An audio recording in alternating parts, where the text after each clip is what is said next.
I used to work the night shift as a shopkeeper at a gas station just outside of town, about a 4-minute drive from the main township. I took the job to make some extra money to chip away at my student loans. Grueling work, especially since I had a regular day job too. Normally, there were always two of us rostered on at night for safety, but one Halloween evening, my shift partner called in sick. It was the first time I had to man the place alone. I wasn't thrilled, but money doesn't make itself. That night, the town was alive with Halloween festivities. Everyone was dressing up, celebrating, trick-or-treating, but not me. I was stationed out there, surrounded by darkness and emptiness, not a soul around. The highway was dead quiet. No cars, no people, just me and loneliness. Everything was normal at first. I did some routine checks, stock take, safety protocols, inventory counts. Then I walked back to the front counter and sat down. I kept telling myself, it's just another shift. It's gonna be fine. I tried to believe it. I really did. But something in the air felt different, off, like the night itself was watching me. Around 10:32 p.m., I'll never forget the time. I was scrolling through my phone, killing time by reading a random article online. That's when I noticed movement outside. I looked up, thinking finally someone pulled in for gas or a snack. But it wasn't a customer. It was a man, dressed as a clown. He was standing completely still behind the gas pumps, staring directly into the store. Directly at me. His head tilted ever so slightly, his painted smile wide and sinister, his eyes locked into mine like he could see right through the glass and straight into my soul. My heart jumped a little, but I calmed myself. It's Halloween, I thought. Probably just some dude pulling a prank. So I looked back at my phone, pretending to be unbothered. A minute passed. Curiosity got the better of me. I glanced up again. Still there. Same spot. Same frozen posture. Same stare. Now I was on edge. I kept telling myself it was nothing, but it didn't feel like nothing. I waited another few minutes, kept scrolling, pretending like I didn't care. But when I finally looked up again, he was still there, just standing, watching. By now, my gut was twisting. This wasn't funny anymore. I was out here all alone. No backup. No one even knew what was going on. I started thinking about what I'd do if he tried to come in. I did a quick sweep with my eyes. All entrances were locked, except the main front door. I remembered checking them earlier. Then I looked over the shelves and spotted a row of canned foods. They were heavy enough to hurt if thrown right. So I got up, trying to look casual, as if I were just tending to some stock.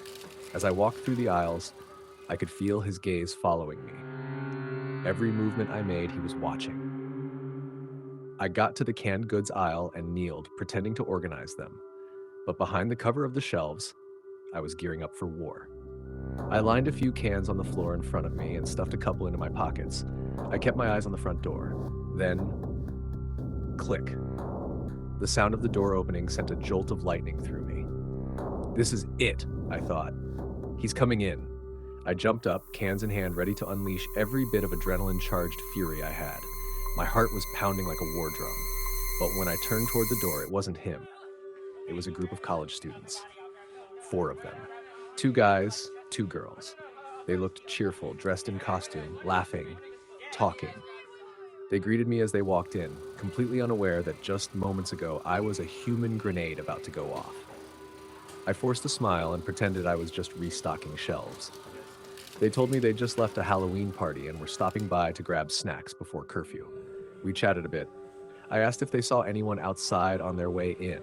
Maybe a man dressed as a clown? They looked puzzled and shook their heads. No one. Not on the road. Not in the lot. Not behind the pumps. Just me. I didn't know what to say. Was I imagining things? They stayed for a bit longer, probably out of sympathy. At around 11:15, they said their goodbyes and drove off. I watched their taillights fade into the distance. And just like that, I was alone again. It was nearly midnight, and I was anxious to close up. I tried to shake off the fear, convince myself it was all in my head. Maybe it was just Halloween messing with me.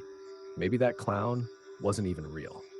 I finished up the final checks, locked the doors, and headed to my car. Every sound made me jump.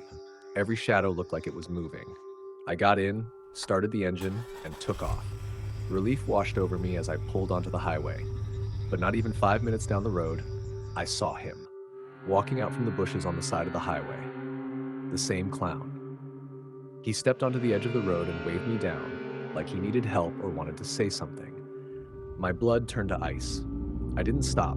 I didn't slow down. I didn't even look directly at him. I stepped on the gas and drove right past him. As I glanced in the rearview mirror, I saw him standing in the middle of the road, just watching me drive away.